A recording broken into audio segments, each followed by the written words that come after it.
اگلے 10 سے 12 منٹ میں آپ کو اپنی لکھی گئی 400 سٹوریز میں سے سب سے بہترین سٹوری سنانے والا ہوں۔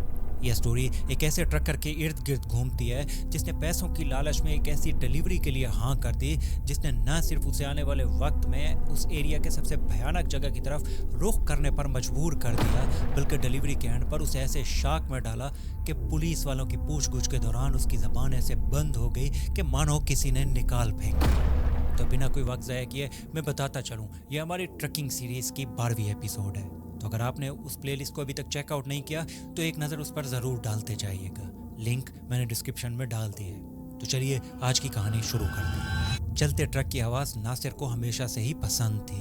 اسی آواز کی بدولت ہی تو اس کے ٹیکسز پے ہوتے، خرچے نکلتے اور سب سے بڑھ کر اسے آزادی ملتی، جب چاہے جہاں چاہے نکل جانے کی۔ وہ اکتوبر کی ایک شام تھی، نہ زیادہ سردی اور نہ ہی زیادہ گرمی، موسم ابھی تک صحیح جا رہا تھا۔ کوئی رات 8 بجے کے آس پاس وہ 70 مائلز پر آور کی اسپیڈ سے بڑھا جا رہا تھا۔ کئی گھنٹوں کی مسلسل ڈرائیونگ نے اسے کافی حد تک تھکا دیا تھا۔ بار بار میپ پر دیکھتا ناصر ایک بڑے ٹرک سٹاپ کے انتظار میں تھا، وہی سٹاپ جہاں سے وہ اکثر چائے اٹھایا کرتا تھا۔ سوائے چند روشنیوں کے ڈائنر معمول کی طرح اندھیرے میں چھپا ہوا تھا۔ ناصر پارکنگ ایریا میں ٹرک لگاتے ہی ڈائننگ ہال کی اور بڑھا۔ اندر جاتے ہی دروازے کی بیل نے اس کے آنے کا سگنل اس سے پہلے دے دیا۔ ہال تقریباً خالی تھا، سوائے چند گنتی کے ڈرائیورز کے علاوہ۔ سامنے پڑا ٹول اپنی اور کرتے ہوئے ناصر نے آس پاس نگاہ دوڑائی۔ سب کچھ شانت سا تھا، سوائے کونے میں بیٹھے ایک شخص کے۔ وہ تھوڑا عجیب سا تھا، ہوڈی میں اس کا چہرہ ہلکا سا ہی دکھائی دے رہا تھا۔ اسی اثنا میں ویٹریس صاحب پہنچی۔ گڈ ایوننگ سر، کیا لاؤں آپ کے لیے؟ وہ مسکراتے ہوئے بولی۔ کافی بلیک۔ ناصر کی آواز سے تھکاوٹ صاف ظاہر تھی۔ جیسے ہی ویٹریس آرڈر لینے گئی، ناصر نے اپنی نظریں دوبارہ اسی کونے میں گھمائیں۔ وہ کچھ کھا پی نہیں رہا تھا، اس کے بیٹھنے سے ایسا محسوس ہو رہا تھا جیسے وہ کسی کے انتظار میں تھا۔ ناصر چاہ کر بھی اس سے نظر نہیں اٹھا پا رہا تھا، کچھ عجیب سا تھا اس میں۔ پچھلے چند منٹ میں اس نے نہ سر اٹھایا اور نہ ہی کسی اور کی طرف توجہ دی۔ حالانکہ ویٹریس اس کے پاس سے کئی بار شور کرتے ہوئے بھی گزری تھی، مگر ایسا محسوس ہوتا تھا جیسے وہ یا تو بہت ہی گھمنڈی انسان تھا یا شاید معاملہ کچھ اور ہی تھا۔ اوپر چمکتی کلرفل روشنیاں اسے مزید مسٹیریس ٹائپ کا انسان بنا کر دکھا رہی تھی۔ عجیب عجیب لوگ ہیں اس دنیا میں بھی، ناصر بڑبڑاتے ہوئے اپنی کافی کی اور گھوم گیا، مگر اسے زیادہ انتظار نہیں کرنا پڑا۔ کونے میں بیٹھا وہ شخص اچانک سے ناصر کی اور آنے لگا۔ اس کا ہر بڑھتا قدم ناصر کو الجھن میں ڈالنے لگا، مگر پھر قریب آتے ہی اس نے سرگوشی کی۔ تم ڈرائیور ہو؟ ہاں کیوں؟ ناصر نے بے چین ہوتے ہوئے کہا۔ میرے پاس تمہارے لیے ایک کام ہے، ساتھ پڑی ٹول کو اپنی اور کھسکاتے ہوئے وہ شخص بولا۔ اس کا سر ابھی بھی جھکا ہوا تھا، ہوڈی اس نے ایسے کی ہوئی تھی کہ سوائے چہرے کے کچھ حصے کے باقی سب چھپا ہوا تھا۔ اچھے پیسے دوں گا اور کام بھی آسان ہے۔ کیا کرنا ہوگا؟ ناصر نے پوچھا۔ صرف ایک ڈیلیوری، پیسے ایڈوانس ہوں گے، ریٹ بھی ڈبل ہوگا۔ ناصر نے فوراً نگاہ اسی جانب گھماتے ہوئے کہا، اصل بات منہ پہ لاؤ نا، کوئی اللیگل چیز ہے؟ ٹائم آنے پر تم خود دیکھ لو گے، وہ ہلکا سے مسکراتے ہوئے کہنے لگا۔ ناصر خود کو روکنے کے باوجود اس کی آفر ٹھکرا نہیں پایا۔ پیسے ڈبل اور کام آسان ہونے کا سوچ کر ناصر نے سر اس بات میں ہلاتے ہوئے پوچھا، ٹھیک ہے، کب اور کہاں؟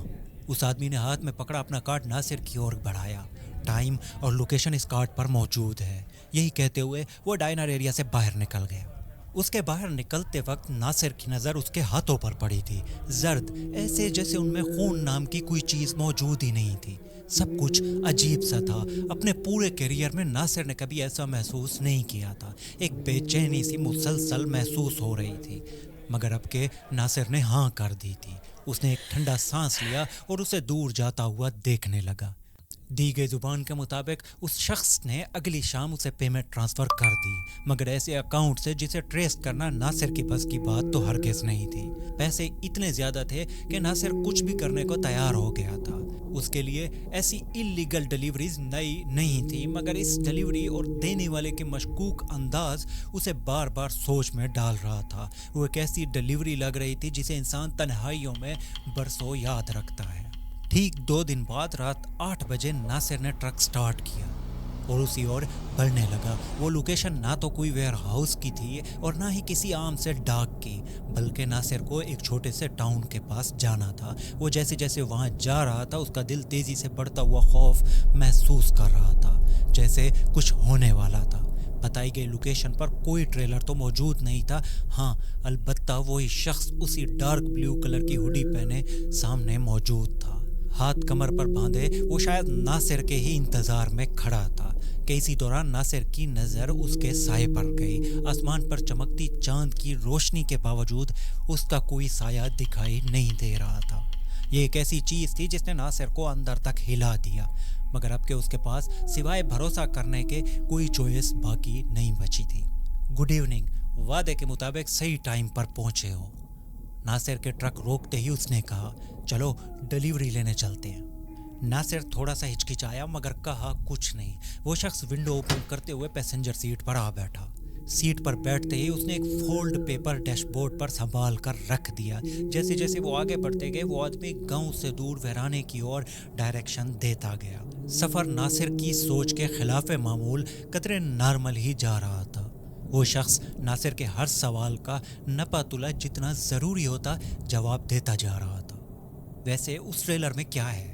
नासिर ने रोड पर नजरें जमाए उस शख्स से पूछा। तुम खुद देख लोगे। उसकी आवाज़ सुकून भरी थी, मगर नासिर के थोड़ा जोर देने पर वो मुस्कुराया। इल्लीगल कुछ भी नहीं है। जितना रोड तंग और अंधेरा होता जा रहा था नासिर उतना बातचीत जारी रखने की कोशिश कर रहा था, मगर वो आदमी बड़ा पुरसकून था, इसलिए नासिर को भी अब के थोड़ी तसल्ली होने लगी। मगर ये तसल्ली ज़्यादा देर तक कायम न रही। जब एक टर्न घूमने पर सामने के पहाड़ की चोटी दिखाई देने लगी। वो आहिस्ता आहिस्ता उस पुरानी पहाड़ी की जानिब बढ़ रहे थे जिसके बारे में नासिर ने बहुत अजीब अजीब बातें सुन रखी थी। लोग कहते थे वहाँ कोयले की कानों में लोगों को जिंदा दफनाया गया था। वो चीखते थे मगर कोई उन्हें बचाने की हिम्मत नहीं कर पाता था। कुछ ऐसा था वहाँ जिसकी वजह से लोग वहाँ जाने से कतराते थे। बहुत अरसे से वो कोयले की कानें लोगों के लिए खौफ का सबब बनी हुई थी। इसी सोच ने नासिर का खून जमाना शुरू कर दिया। हर गुजरता पेड़ अब उसे काट खाने को दौड़ रहा था।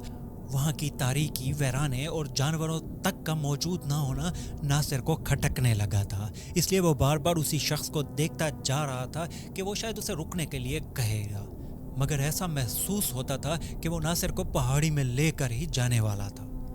ये मुझे कोई डिलीवरी का रूट तो हरगिज़ नहीं लगता, नासिर थोड़ी ऊंची आवाज़ में बड़बड़ाया, मगर उसने कोई तवज्जो नहीं दी।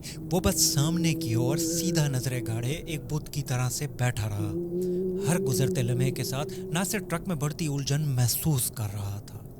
और फिर वो लम्हा आ गया जिसका नासिर को इंतजार था। एक बहुत घनी झाड़ी के पास उस शख्स ने नासिर को रुकने का कहा। ट्रक के रुकते ही वो नीचे उतरा और झाड़ी के आसपास कुछ देखने लगा। वो ऐसी जगह थी कि नॉर्मल इंसान दिन को भी न जाए जहां वो नासिर को रात के इस पहर ले आया था। एक अजीब सी खामोशी और वहशत उस एरिया में मौजूद थी।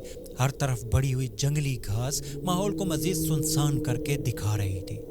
नीचे उतर आओ, उसने खिड़की के पास आते हुए कहा।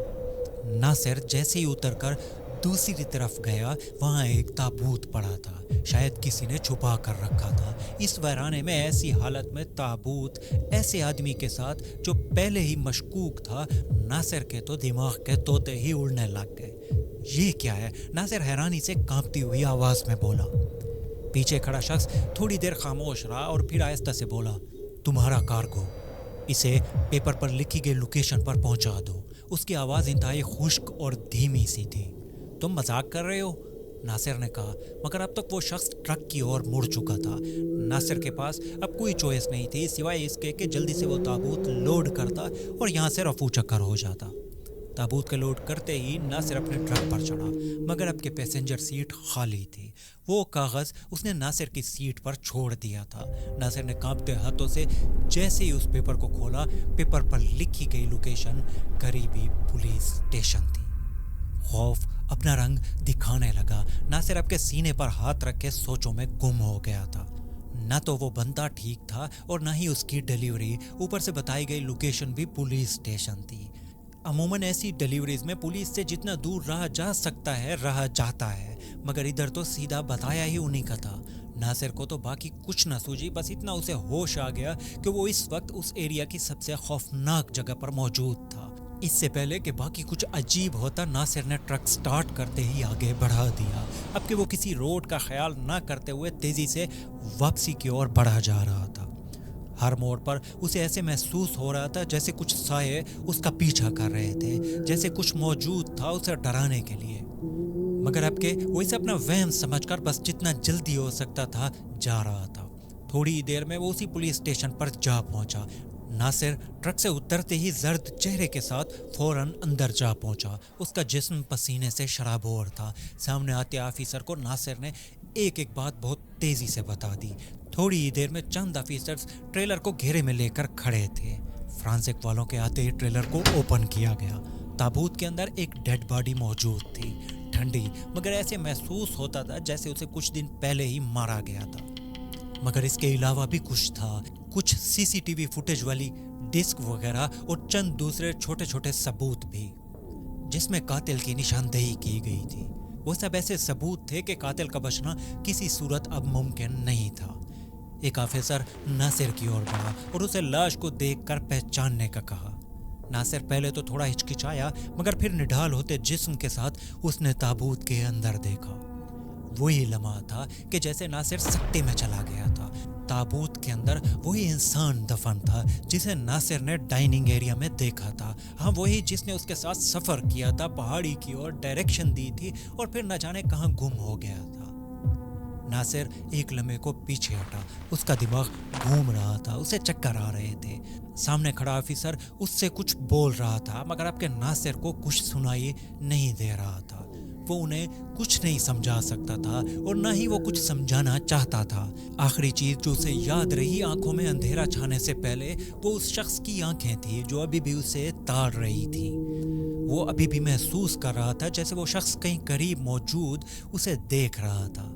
नासिर ने दोबारा कभी वहां ट्रक नहीं चलाया। वो पैसे आज भी उसके अकाउंट में वैसे ही खड़े हैं, बगैर किसी के हाथ लगे, एक ऐसी यादगार के तौर पर जिसे नासिर चाह कर भी नहीं भुला सकता था। अथॉरिटीज के मुताबिक वो एक छक्के जैसा था जो लग गया था कि वही डेड बॉडी पुलिस स्टेशन तक इत्तफाक से आ गई थी, क्योंकि इसके अलावा उसका मिलना तकरीबन नामुमकिन था। ये ऐसा केस था जो शायद फाइलों की ही जीनत बना रहता, मगर किस्मत से वो खुद ही सॉल्व हो गया था। मगर नासिर इससे कहीं ज्यादा बेहतर जानता था। वो जानता था कि ये एक लक नहीं था, बल्कि ये उनकी सोच से भी कहीं ज्यादा अजीब, भयानक और खौफनाक था। वो बस उस पूरी स्टेट का वो आखिरी सफर था जो नासिर ने उस रात किया था। अगर ये स्टोरी आपको पसंद आई है तो स्क्रीन पर आने वाली वीडियो पर ज़रूर क्लिक कीजिएगा। वो हमारी इस पूरी ट्रैकिंग सीरीज़ की सबसे बेहतरीन स्टोरियों में से एक है। शुक्रिया।